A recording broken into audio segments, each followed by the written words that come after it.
Hello and welcome to Testimonies with T. I'm your host, Tia Christall, and today I am here with Christall. Hello, hello, hello. Thank you so much for being here, honestly. Thanks for having me. Yeah. So talk to me about what you do, who you are. Well, my name's Christall. I'm an actress. I sing as well. And I am originally from Trinidad and Tobago. Oh, Don't know if you could tell the accent. And how's the journey with the whole acting and singing going? It's taken a while to get here. It was something that I've always been a part of, especially growing up in Trinidad. I mean, I woke up and I was performing. Wow. And then I suddenly became a very, mature teenager and had to, be like, right, this is what we're going to do. And this is what we need to get done, and I veered off course for a while. And when I say a while, I mean easily a decade. Wow. I had opportunities where I could have gotten an agent and had things where I could have gone to drama school and all the things had a place ready for me and everything. But I decided to take the different route and I went down the route that I probably shouldn't have. And, it's by God's grace that I'm here today is all I can say. Wow. Yeah. I just think in the end, it's all on his timing. Oh, absolutely. And absolutely. He knows exactly when you needed to be in this space. Yeah. And I just feel like there's so much more fruits to come. Oh, absolutely. I definitely believe that. And I think that's why I'm so seriously pursuing this journey now. I think my personality, life lessons as well, just experiences picked up along the way.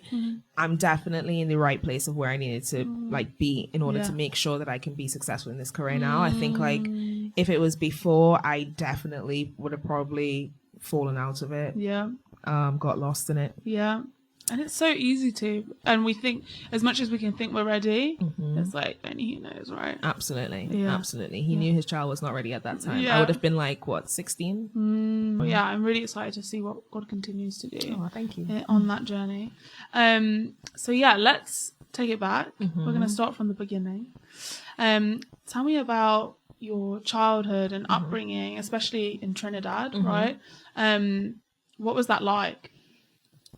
Amazing. Yeah, I can imagine. Sun for a start. Literally sun, sea, sand. I absolutely loved it. I mean, I have to thank my parents. I could not have had a better childhood. Actually grew up in a house of 3 parents, if so to speak, because my grandmother was she was the queen. She was the one that she ran the show. Yeah. And then my mom and my dad as well. It was my sister and I growing up. And I mean, we just had the best time. I honestly can't complain about my childhood. We had such fun, great school life, great even athletics, and we did gymnastics and we had tennis, badminton. We had so many different activities musically as well. I come from a very musical family. My grandfather, he was known throughout the Caribbean. He used to tour with his band. Okay. Right? Yeah. And then each of his children had to learn how to play an instrument. So then when we came along, it was right, what are you going, what I mean? What's your part in the band? Oh my gosh. And I was I don't want to play an instrument. I want to sing. So for even younger, I was taking some time to really stick true to what I wanted to do. I always wanted to sing. Always wanted to be making people laugh and things like that. So I was that's who I am, and you're not letting me be who I am. Yeah. So I was playing the piano, Wow, playing the steel pan. I was oh my gosh. And I tried to even rebel against that and be I want to play the violin. Yeah. It's just something completely different. That no one told me to do. And then I mustered up the courage one day. Because I remember after school, I would always, even if it was after gymnastics practice or whatever, I would always hear the choir rehearsing. And I was just so mesmerized by them. Wow. I would be transfixed and I would always find my way to wherever the choir hall was, wherever the music room was, and just there. It was calling you. Literally. Yeah. I couldn't escape it. And I went home one day and I was right, with my little 6-year-old self. I was right, I want to tell you I want to do this. And so they got me involved. I kind of quit all my dancing. I quit a lot of things just to be right, I want to be singing, I want to be performing. And they got me involved in that kind of stuff. thankfully, especially like my grandmother, she was like, yeah, let Christall do what she wants to do. Oh. So yeah, secondary school, amazing. I mean, honestly, we were competing, like we did lots of competitions growing up, like especially for Trinidad, it was a lot of like folklore and storytelling and things like that. Yeah. So lots of like Caribbean-esque type singing, but then I was also really involved in church as well. So, I mean, we'll get on to that. But a lot of performances, a lot of things. Like, so I was always just in that arena. And you were just a full creative. Like, I loved really, it. just in so many areas, which is amazing. I never felt like I had to shrink, you know, when it came to the creativity, because even when it came to things like art classes were part of my life. Painting, anything to do with craft. That was childhood until my mom came to me at like, I think it was 14 or 15, my 15th birthday, and she was like, Christall, we're going to, because my mom's originally from here. Oh, okay. Right. So let's take that back then. Right. So your mom's from here. Okay. So even though she's like Trinidadian heritage, born and bred here, London is her home. So her parents came here. With her. No. Oh. Yeah. Wow. Okay. Yes. My grandfather came first and said to my grandmother, this is where we're going to live. And basically was like, right. So she got a flight up and they literally settled here late 50s, I want to say. Wow. And my mom was born and grew up and lived her whole life here. Wow. She didn't go to Trinidad until she was like a teenager. She decided she felt like she needed to leave London just to experience something else, right? So the first port of call was Trinidad. And that's where she met my dad. Wow. And then they settled and started a life there. Wow. So I guess the dynamic there was completely different from like your mum being raised in the UK and then you having this whole upbringing. Very different. Yeah. So I guess childhood was full of so much freedom. I guess even more because of that. Which sounds so beautiful because like you said, you were just allowed to be Christall. Yeah. That's such a privilege. I think that you can truly be yourselves, and I think in a place like Trinidad as well, that you can really just be. It was a beautiful time. Yeah. Honestly, like I can't stress enough how lovely it was. I miss it all the time.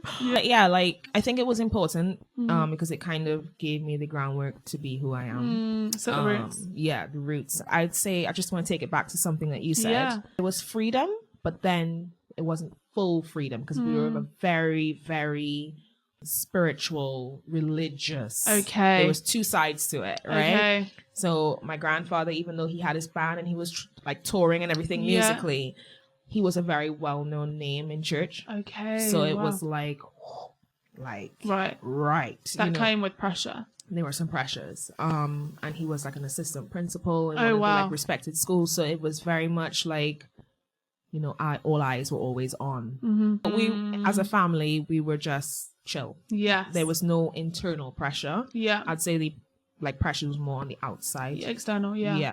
So what was that like in terms of like always going to church? Was it something that was something you just did? Did you see like a relationship with God from your family, or was it all just something that you did, you know? That's a very good question. I feel as though it was always like very integral to who we were.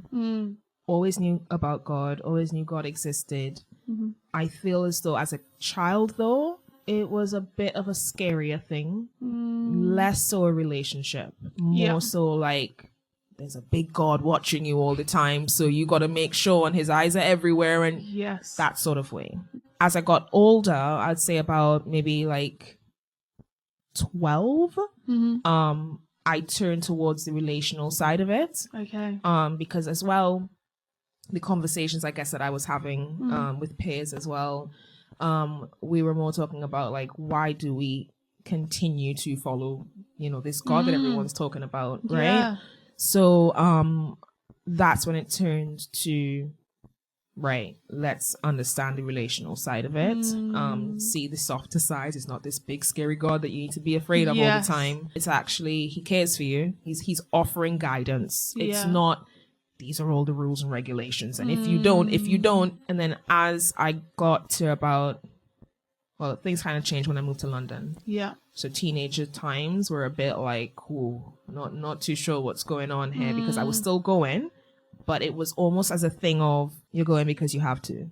Okay. Yeah. Yeah. It was different. I don't know what that switch meant, but what happened around that time then that provoked that shift? I think because I never thought I would live in London. So this is when you moved to London? Yeah. Okay. So what age did you actually come to London? I came to London at the age of 16. Wow. I had just turned 16. Wow. And it was a time where it was very confusing for many reasons, because life was beautiful. Had all the right friends, so, like, circled by the right, like, well, involved in the right circles, I should say. Yeah. Traveling. We were a very big, like, we're big on traveling family. I was traveling from the age of, like, I think 6 months, you know, every year. So to me, I was like, yeah, we're just going to be, maybe I might go to America. That was always the thing. We never spoke about coming back to London. Right. So when I came here, I thought it was going to be, oh, we're here for like 2 months. We're just going to chill. Yeah. But it was suddenly, oh no, hold on now. You're going to be living here. Right. So then it was like, I think a confusion within myself of like life that I knew was taken away from me. And I'm like, God, what are you talking about? You never showed me this. Yes. We prayed about different things. It wasn't on the cards. Right? Yeah. So I was always like, you tricked me. I felt tricked. I was like, what is this? Yeah. Which I also think is so understandable. You'd envisioned your life with God in a particular way. Absolutely. And then suddenly it's literally done a 180. 180. Wow. So your parents come to you to say that we're moving to England? So the thing is, it was a very interesting conversation. Okay. It was, my mom mentioned it the year before. She was like, I want you guys to visit England. Visit. Okay. Hear the word. Yeah, like holiday. Holiday. Right? So I just finished taking my GCSEs. So I'm like, I want to learn to drive, want to have a car, I want to do all the things. Hold on. Here's our suitcases. We're going to take a trip. I was like, no problem. We're going to London. I'm going to see Big Ben. Yeah. No problem. That's going to be a fantastic summer. What? What do you mean we're still here? It's coming up to August. Like, what are you talking about? Wow. Yeah. They basically did offer that these are the colleges that, you know, you could go to if you wanted to stay. But it felt more like when we got here, it was more already set than we knew. Right. Yeah. Did you feel really deceived by that? Slightly. And I do say to my mom, like, sometimes, you know, and then like low key, like, what was that? You know? But becoming an adult, oh my gosh, do I understand exactly what she was doing. Yeah. I felt like I never had to pray about it because it was not on my, it wasn't in, yeah. Nothing I ever experienced here was in my sights. So, as far as I was concerned, in Trinidad, the thing is, like, your natural trajectory is to go to America or Canada. Yeah, because of how close it is, right? Yeah. Right. So many of my friends, if they weren't staying in Trinidad to go to university, they were going to America. Like, it was just that or Canada or whatever. So I was the only one going to England. It's like, I'm the only one coming to this London. Anyway, so I'm here and it was fantastic. We had a great summer. We went to all these things. You know, my grandmother came with us. Oh, my dad stayed in Trinidad because he was like, I don't like the cold. Do I understand him more than anything now? And I was like, oh, that's fine because then we're going to go back because daddy's still there. Wow. Right? But then, like, when we were here, we started to go for interviews for college. And yeah, that's what literally the end of our summer was. Wow. And September, I started college. And what was that experience like? And I think to this day, it still feels the same way. It felt like this weird utopia. It didn't feel like anything that I ever recognized. I had no idea what college was like in London because all I knew was American schools. Yeah. Like everything I saw London wise was like everyone drove around in black cabs. I had so many, like, my eyes were opened. I was like, oh, like college can be like this. Like, you know, and in Trinidad, we wear uniforms throughout sixth form. Okay. So then even that was such a shit. I was like, no one's in a uniform. Yeah. What what do we do here? Yes. It was very confusing. So it was lovely.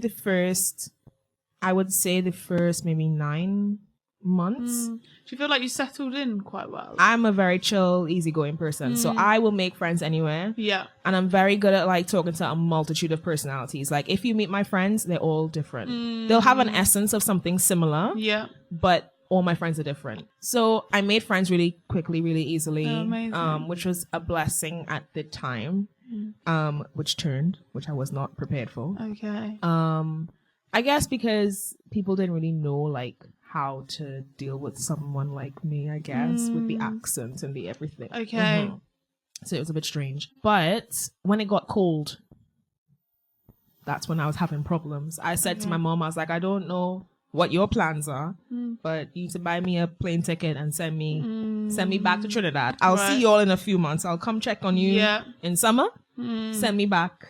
Daddy's still there. Let me go back to Trinidad. Yeah. So it got pretty difficult. Yeah, it was terrible. I'm allergic to the cold. You can laugh.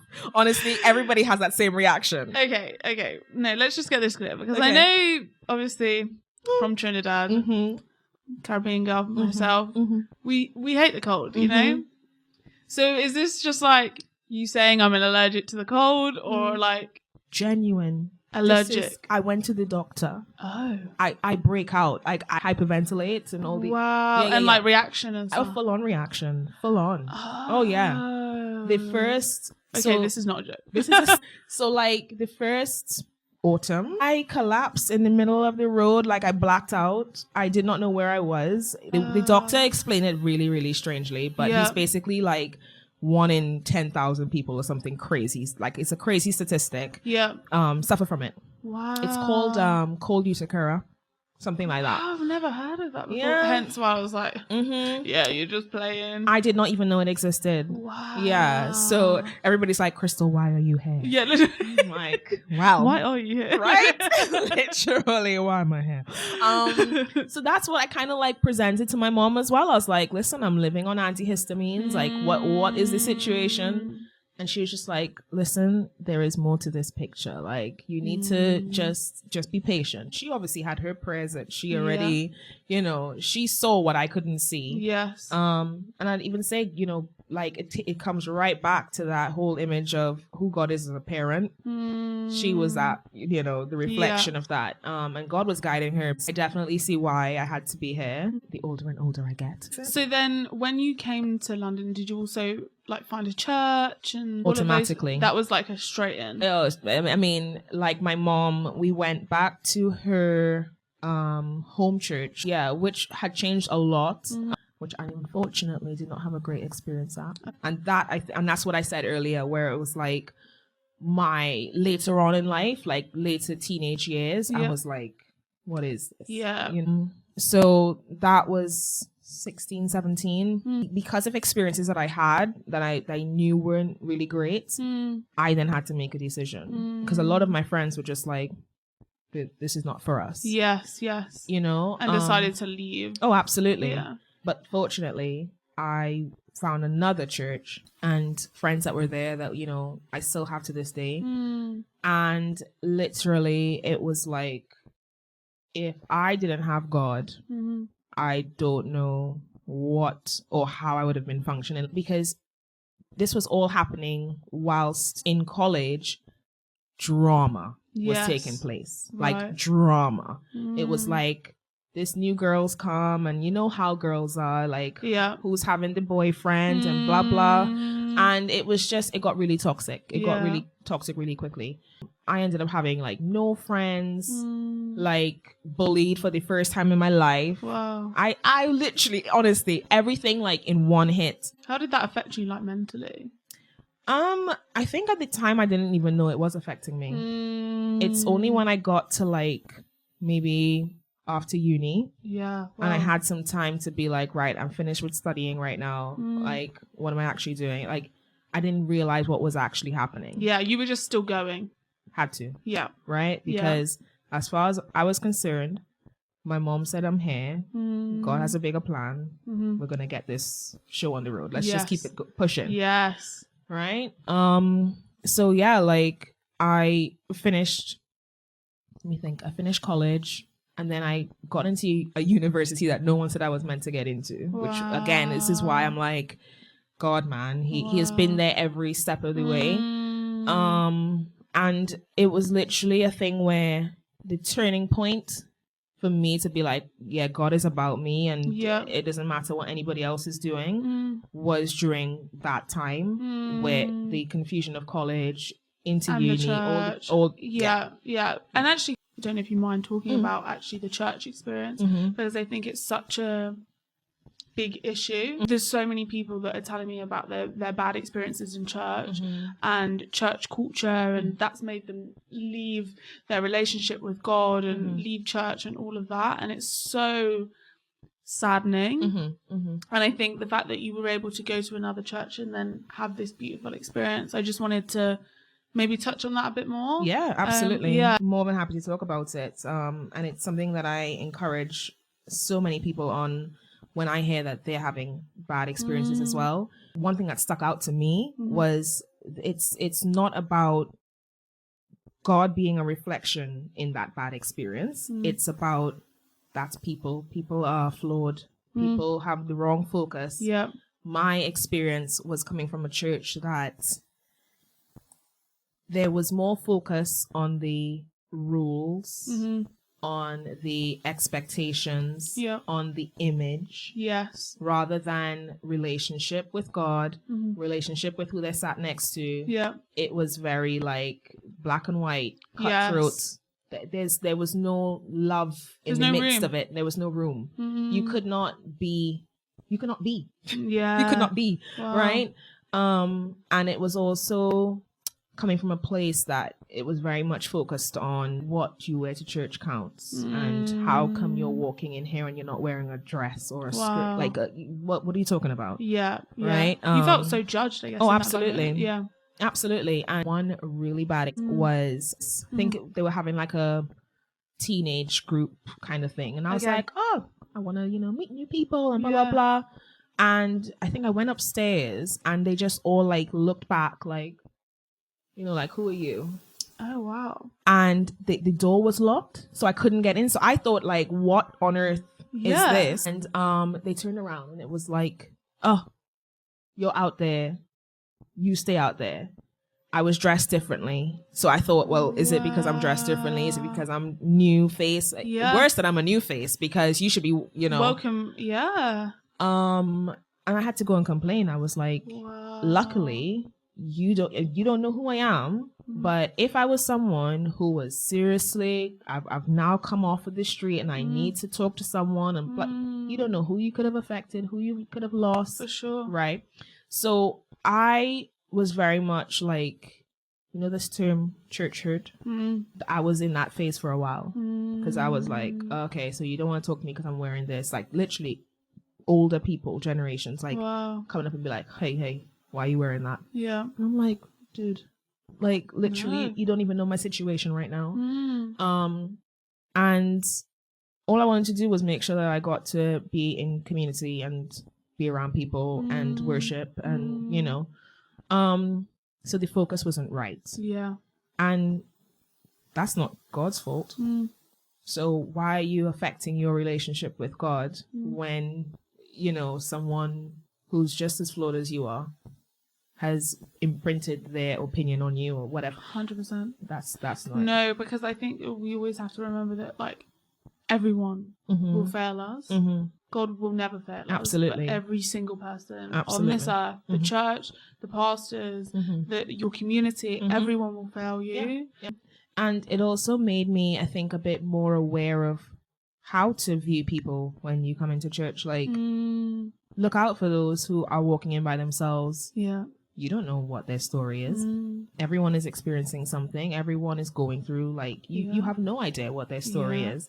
But just to be a friendly, welcoming, face could change their entire world. Yeah. Because I've experienced it. I've had the door shut in my face and no one talked to me and, treat me like this weird outcast. And you want to be that person for others. For sure. And just make sure that they feel at home and at ease. Because I'm sure today, I always kind of say, like, if Jesus walked in now, would he be the one to ignore the person sat by themselves and whatever? So I try to constantly remember that, like, I don't ever want anyone to ever feel that way. That was obviously the environment that you were in, and you've now found this other church, but obviously with the university and people and lifing, I guess. What was then the movement through that? University was tough because it wasn't what I wanted to study. Okay. So you were saying before that you got into a university that no one expected you to get into. Okay. I didn't even expect to get into it, but I prayed on it. I was like, God, I'm only here because you have me here. So we have to either do this or we're not doing it at all. Okay. And this is where I would like to go, because I can't follow the path I originally thought I was going to follow, which was drama, performing arts, all these things. Yeah. I said, I'm going to do the thing that everybody wants me to do, which is go to university and get this degree in this field, which is fine. But if I'm going to do it, it has to be this university. Okay. So you felt like when you came to the UK then that actually your creativity was no longer allowed? Yeah. Yeah. I didn't feel as though I could be. It felt very strange. Something shifted entirely. I didn't have the regular outlets that I had. When obviously previously I did. And I guess I thought I had to just get done what everyone expected me to get done. So I prayed about it, and I was very, very diligent about it. And I was like, God, this is where I want to go. I didn't get the right grades. The worst grades of my life. Yeah. A-levels will do that to you. It's only by the grace of God that I'm going to be able to get these UCAS points and all this stuff. And I was just like, what is UCAS? We don't have UCAS in Trinidad. You get the grade, you carry on. Yes. The UCAS points. What are you talking about? This has to convert into a what? Yeah. I was like, honestly, everything felt so confusing, right? So I was dealing with a lot of firsts. Yes. Which also must have been a lot, because it's like everything is different. Everything is different. Honestly, I could not understand. It was everything, and me just trying to constantly like mold myself into whatever and, like, was move needed with the pace of that. Oh my gosh. Yeah. It was exhausting. Yeah, I can imagine. And by the grace of God, I literally pulled through. I don't know. Wow. It was not me. Yeah. And I say that to this day. I can see even you talking about it there. It almost seems out of body. Absolutely. Because it's like that time was a lot. And I cannot tell you how it is. Oh, today. Absolutely. Yeah. Even getting through uni. I don't know how I left with a 2-1. Wow. Who got that? It could never have been me. Because I genuinely don't know, like the exams, the coursework, we had like crazy work to do. We had the course that I took was primary education and English. Okay. Wow. So the English side, loved it. Fun times, right? The actual primary education side of it, it was full on. So how I did it was literally I had a little pocket Bible that they gave us in Freshers Week. Oh, I love that. Oh, and they gave it to you. They gave it to us. I took it with me every day. I read my Psalms in the morning, and I was like, God, it's me and you. We're gonna do this. You got me in here. Now you gotta get me out here successfully. Okay, because we got a mission here. Yeah, for sure. And he did. He did. 100%. Well, that's amazing. So you finished university. You're back in the world of life. What was that like? I was ready to move back to Trinidad. Okay. There we go. I was like, She was like, I've done the university course now. Can we get on the plane? I sent bags down. I was ready. Yeah. I was ready. You were literally ready to step up. Ready to go. But with my course, one of the things to become a teacher, you have to do an NQT year. Okay. I was like, okay, so I'm not done yet, Lord. I'm not done yet. I was like, I took it back. I was like, all right, Lord, we're going to pray on this because you alone will get me the job I need to get. Right. And I heard terrible stories about my friends who no one was getting work. It was crazy. Then I started hearing people slowly getting jobs. And I was like, okay, so what did you have to do? Blah, blah, blah. And I'm trying to understand. And then I literally, I think it was after my third interview and I got a job. So I was like, I got this faster than most people. So God, I could see what you're trying to do here. Let me just settle myself. So I called Trinidad. I was like, call my dad, call my grandmother, everybody there. And I was like, guys, I'm not coming again. So I'll see you maybe after this NQT year. And literally it was a baptism of fire. I got into a school that was just converting into an academy. And I heard rumors that I was going to get the toughest class in the school. They didn't lie. Okay. It was a lot, but I loved it. I knew exactly what I wanted to do. I completely was, the thing about me is like when I'm ready to focus, blinkers on like this. I excelled by the grace of God again. Like, so you did feel called in that moment. Like, absolutely. Like that's the only reason why I stuck through that degree. I was just like, this is my purpose now. Yes. I'm going to build a foundation because I know the like education that I had, I loved it. And teachers were like heroes, you know? And it set me up in a way of like, if I ever needed to draw from an experience or draw from a memory or some sort of teaching, I had it. So I wanted to give that to children as well. And I thought, I love that. That's what I'm going to do, you know? And everything was lining up for that to make sense. Yeah. So that's exactly what I did. And I got through it, passed again. So I was like, okay, Lord. Okay, I see what you're doing.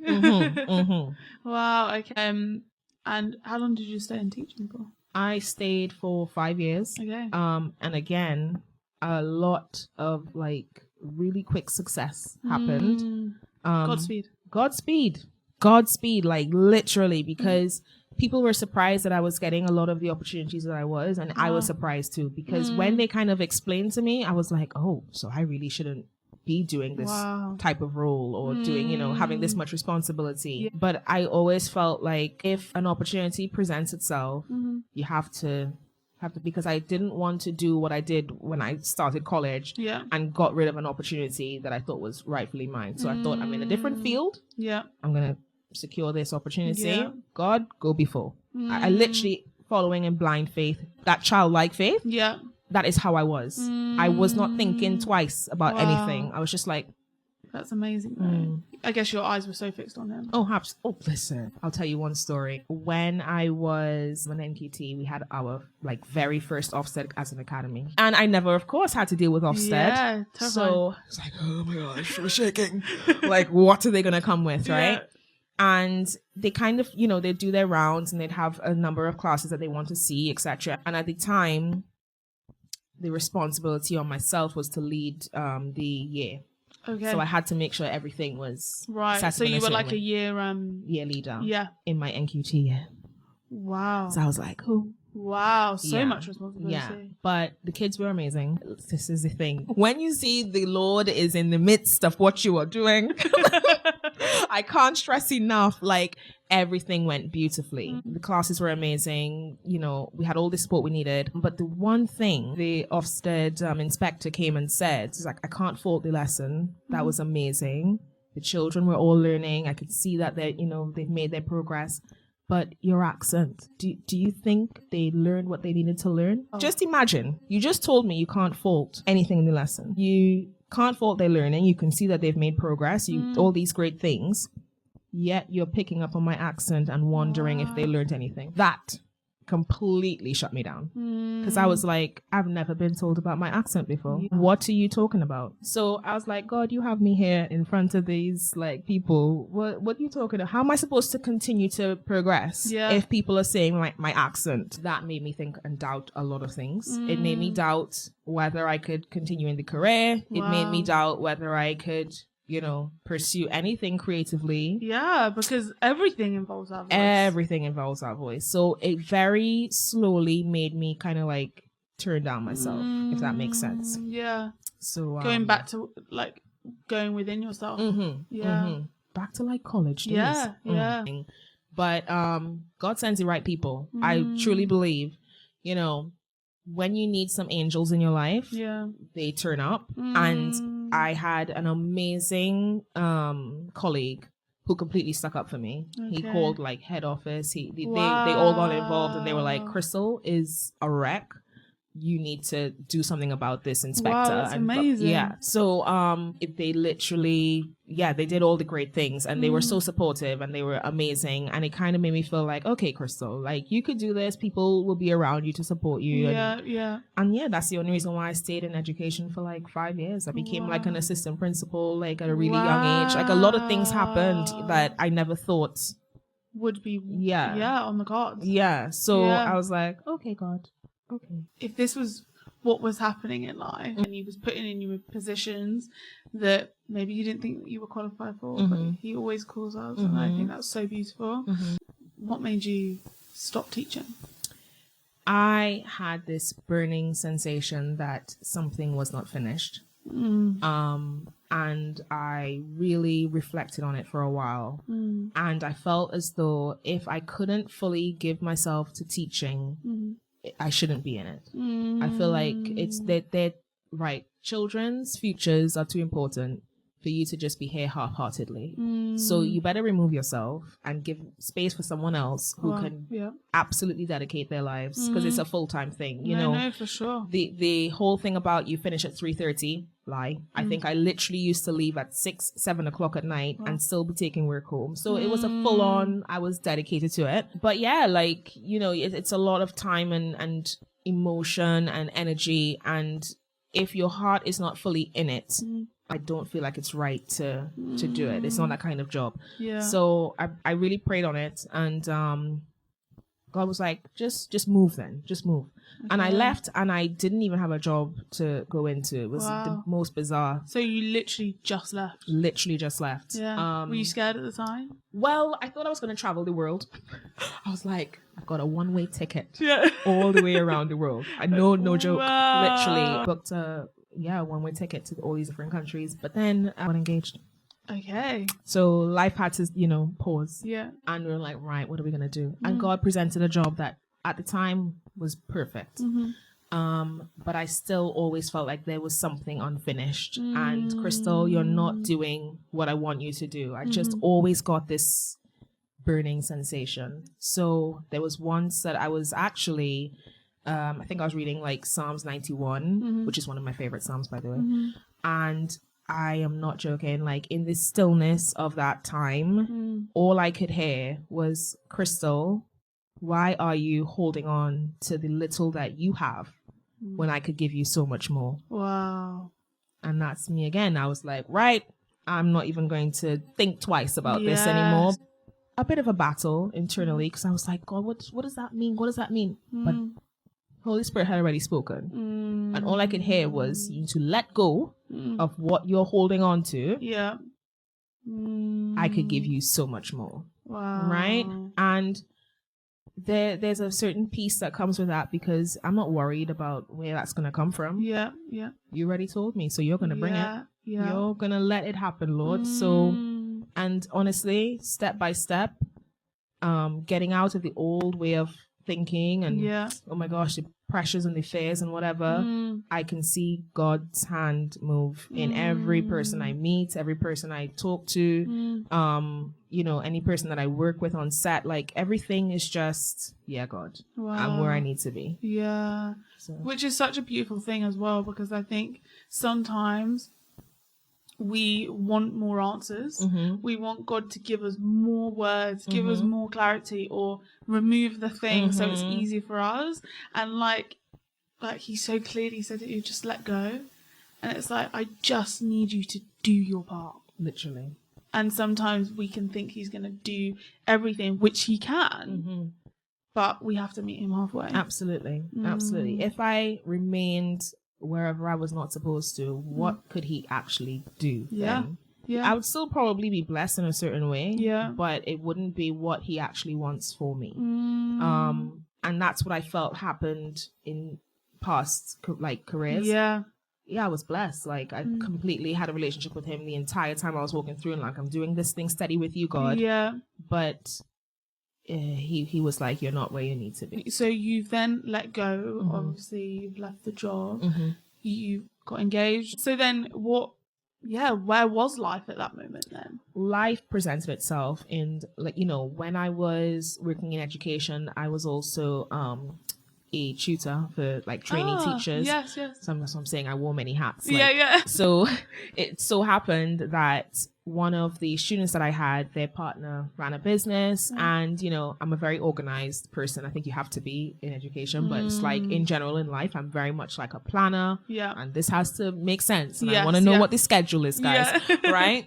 And I think because of that, I was able to interview for a job that I never thought I would have gone into. it was a role in fragrance production and distribution. Like, wow. yeah, like a global role. It was really fun, really nice. And the people were amazing. But I feel like deep down, I always knew it wasn't where I was going to be forever. But it did what it needed to do. I was happy. I grew. I learned a lot. Yeah, it was definitely what I needed for that season. And I left that a couple years down the road. I mean, we got through COVID. So that was, you know, again, another blessing, because that was a very tough time, the whole world. But I was the only one in my house that was working. Like, that's, you know, crazy. So yeah, that was the blessing that was needed for that time as well. And then after that, that's when I made the decision to be like, right, I'm fully letting go now. Okay. I was actually planning on moving back to Trinidad. Wow. The second time around. So it was like, let go and let's leave. Literally, we're packing up. We're going, right? We got married before COVID, thankfully, but you know, we're ready to go. This is it now, Lord. I did all the things. That didn't happen. Okay. Here I still am. So what happened there then? Why didn't you end up going? We were shut down, weren't we? We because of COVID. Right. Yeah. And every time that Trinidad reopened its borders, we shut down here. And vice versa. Our tickets got cancelled like 3-4 times because of COVID and shutdowns and all these things. So I was like, let's just park it for a minute. Yeah. Maybe the time's not right. Yeah, God's trying to tell us something. Yeah, for sure. You got married. Is your partner a Christian? Yes. Yeah. So, well, interesting. He had a different journey to me. Okay. I was born into it. All I knew. He was not necessarily, although his mom is a like full believer. Yeah. They didn't necessarily all go to church like regularly and everything. Yeah. And he was very much into like, he's going to be doing a sport. Like that was his church, you know? Yeah. And then he had it in him. I think he always knew that about God and, you know, God is watching over him, but he never had that relationship. And, he met me, and that's when he kind of was starting to slowly dip his foot back in. Like, okay, let's go back and see what this is about. And he's now baptized, walking his journey, and we're doing it side by side. Oh, I love that. And so so it really is creating again various roots for future children, or not children, but the community around you. It's really reflected in the both of you there, which is such a, I think, beautiful thing and foundation you're setting.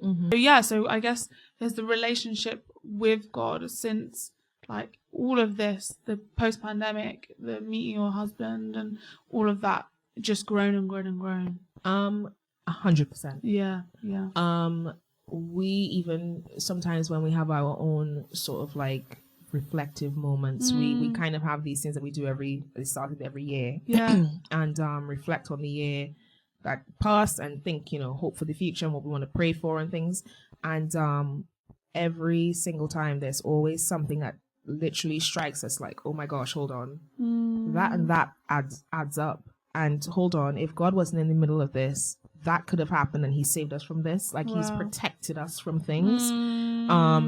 And all I can do now, what I have been doing before, but not really as, you know, determined. Is hold on to God and like literally Christ is my hope. I can say that all the time. Nobody can't tell me nothing. Right? Because I know what I've been through. It's been a lot. It's been a long journey. There's so many different things that he's gotten us through. And I mean, even moving here, to take it right back to something like, gosh, I even forgot about that. Like just when we moved here, my mom was fine. She never had to worry about getting a job, but when she moved here, she did, because the job that was lined up for her did not happen. It fell through. She was overqualified. Wow. And I was like, okay. I had to grow up really quickly. I had to make sure my sister could have some lunch money. So I had a little part-time job in the IT lab.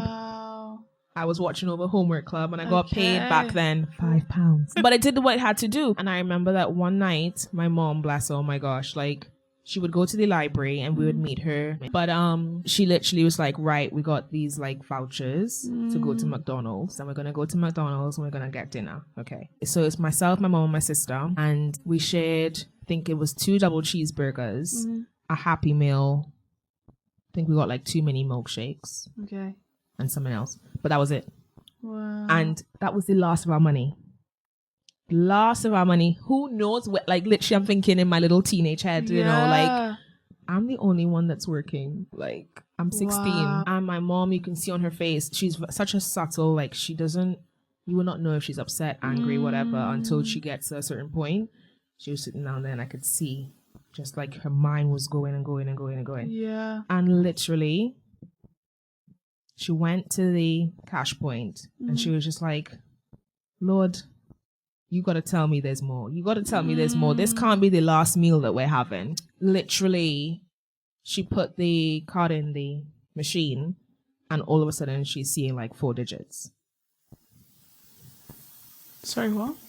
4 digits. And that's when I knew. Wow. I was like, God is in control of all of this. I was just like, if this could be what's happening, God clearly has us and he's gonna have us. Wow. So it's from that, moments like that, moments of getting me into university, which I have no idea how I got into, moments of seeing me through careers, which I never, still to this day can't explain. Yeah. And just getting me through the crazy that was COVID, losing my grandmother, you know, me even being sick as well. Just all these things that no one can explain it other than God's hand was on God. it. Yeah, literally. Yeah. Wow. Honestly, he's such a faithful God. Like throughout it all, even like I love what you were saying about what you and your partner do in terms of every year and reflecting on that, because it's that thing of like, we don't even realize sometimes when his hand's on it, and it's only later on that we actually see the fruits of that. And it's such a beautiful thing, and you can see that through your story and through your life, that actually like he's always been there, and he's always just, I mean, you've always been there with him, but it's just seeing how bold he can be Absolutely in that. And wow, he just continues to amaze me. Oh, he's incredible. Like there aren't enough amazing words to describe. 100%. Right? I mean, we live in a beautiful world. We live in, you know, there are some fascinating places. People do some fascinating things. Nothing compares. I don't care, like, if I sound crazy saying it, but I just know that no one and nothing else could have gotten us through what we've gotten through. Amen. God is incredible. Wow. Yeah. Oh, thank you so much, Christall. Thank you. Honestly, it's been such a beautiful chat. Is there any final words of encouragement, anything? Encouragement. All I can say is that when there are dark clouds over you, try and hold on to just that light that you know is constantly there. And it might feel crazy at the time. People won't understand why you're holding on to it, but you will see it through. Like, God will get you through. He's holding your hands. He's holding you right there, and he's walking beside you, clearing the path before you, protecting anything that's coming from behind you. You just know that you are covered and you're gonna get through it. Honestly. Amen. Wow. Thank you so much. Thank you.